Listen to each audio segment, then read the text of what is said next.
ರಾಯಚೂರು ಜಿಲ್ಲೆಯಲ್ಲಿ ಕಳೆದ 10 ದಿನಗಳಿಂದ ಭಾರಿ ಮಳೆ ಆಗಿತ್ತು.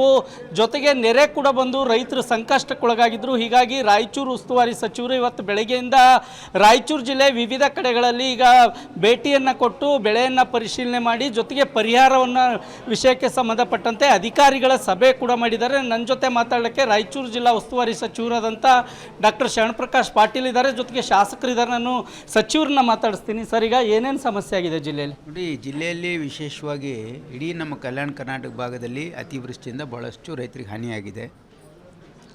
ಅದರಲ್ಲಿ ತೊಗರಿ ಮತ್ತು ಹತ್ತಿ, ಆಮೇಲೆ ಜೋಳ ಟು ಸಮ್ ಎಕ್ಸ್ಟೆಂಟು ಇಲ್ಲಿ ನಮ್ಮ, ಆಮೇಲೆ ಕೆಲವೊಂದು ಪೊಮೊಗ್ರೆನೇಟು ಆ ರೀತಿ ಬೆಳೆ ಹಾನಿಯಾಗಿದೆ. ಹಾಗಾಗಿ ಮಾನ್ಯ ಮುಖ್ಯಮಂತ್ರಿಗಳು ಕಲಬುರಗಿಯಲ್ಲಿ ಬಂದು ವೈಮಾನಿಕ ಸಮೀಕ್ಷೆ ಮಾಡಿದಾಗ ಒಂದು ಪರಿಹಾರನೂ ಕೂಡ ಘೋಷಣೆ ಮಾಡಿದ್ದಾರೆ. ನಮ್ಮ ರೈತರ ನೆರವಿಗೆ ಬಂದಿದೆ ಸರ್ಕಾರ.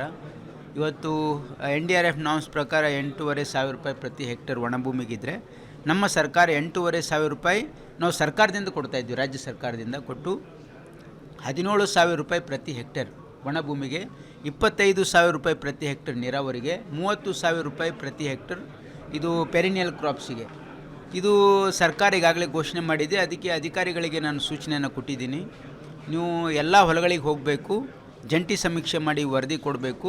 ವರದಿ ಕೊಟ್ಟ ಮೇಲೆ ರೈತರಿಗೆ ಪರಿಹಾರ ಕೊಡ್ತಕ್ಕಂಥ ಕೆಲಸ ಮಾಡಿ. ಈಗ ಬೆಳೆ ನಷ್ಟ ಆಗಿದೆ, ರೈತ ಸಂಕಷ್ಟಕ್ಕೊಳಗಾಗಿದ್ದಾನೆ. 2-3 ಸಲ ಜೋಳ ಬಿತ್ತರೂ ಕೂಡ ಜೋಳ ಬೆಳೀತಾ ಇಲ್ಲ, ಮಳೆಯಿಂದ ತೇವಾಂಶ ಹೆಚ್ಚಾಗಿದೆ, ರೈತ ಸಂಕಷ್ಟಕ್ಕೆ ಅಂಥವ್ರಿಗೆ ಏನು ಭರವಸೆ ಕೊಡ್ತೀರಿ? ಇಲ್ಲ ನೋಡಿ, ಅದನ್ನು ಕೂಡ ಸಮೀಕ್ಷೆ ಮಾಡೋಕ್ಕೆ ಹೇಳಿದ್ದೀವಿ.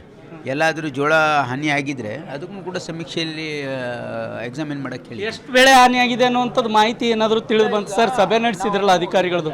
ಈಗ ಅವರು ಹೇಳೋ ಪ್ರಕಾರ ನಾವು ಅಂದರೆ 25,000 ಹೆಕ್ಟೇರ್ ಅಂತ ಸೆಪ್ಟೆಂಬರ್ 17 ಮೊದಲಾಗಿದ್ದು.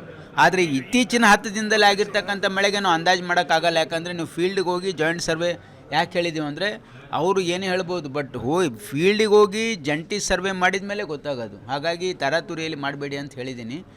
ಯಾವುದೇ ರೈತರಿಗೆ ಯಾರು ಹೊಲಕ್ಕೆ ಹಾನಿಯಾಗಿದೆ ಅವ್ರು ಯಾರೂ ಕೂಡ ಇದರಿಂದ ವಂಚಿತರಾಗಬಾರ್ದು ಪರಿಹಾರದಿಂದ.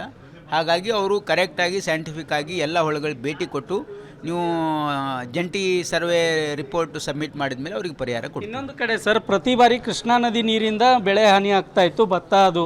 ಈ ಬಾರಿ ಭೀಮಾ ನದಿಯಿಂದ ಕೂಡ ರಾಯಚೂರು ತಾಲೂಕಿನ ರೈತರು ಸಂಕಷ್ಟಕ್ಕೊಳಗಾಗಿದ್ದಾರೆ.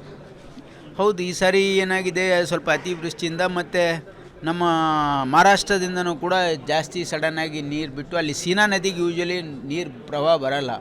ಈ ಸಾರಿ ಸೀನಾ ನದಿಯಲ್ಲಿ ಭಾಳ ದೊಡ್ಡ ಪ್ರಮಾಣದಲ್ಲಿ ಪ್ರವಾಹ ಬಂದರೂ ಕೂಡ ಇವತ್ತು ಅದರಿಂದನೂ ಕೂಡ ತೊಂದರೆ ಆಗಿದೆ. ಹಾಗಾಗಿ ರೈತರ ನೆರವಿಗೆ ಸರ್ಕಾರ ಬರ್ತಾಯಿದೆ.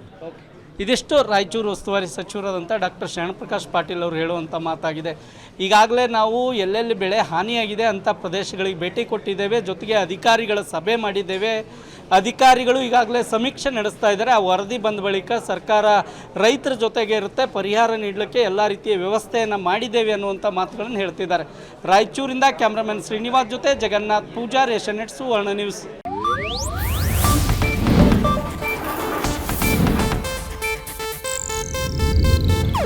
ಇದು ಏಷ್ಯಾನೆಟ್ ನ್ಯೂಸ್ ನೆಟ್ವರ್ಕ್ ಪ್ರಸ್ತುತಿ.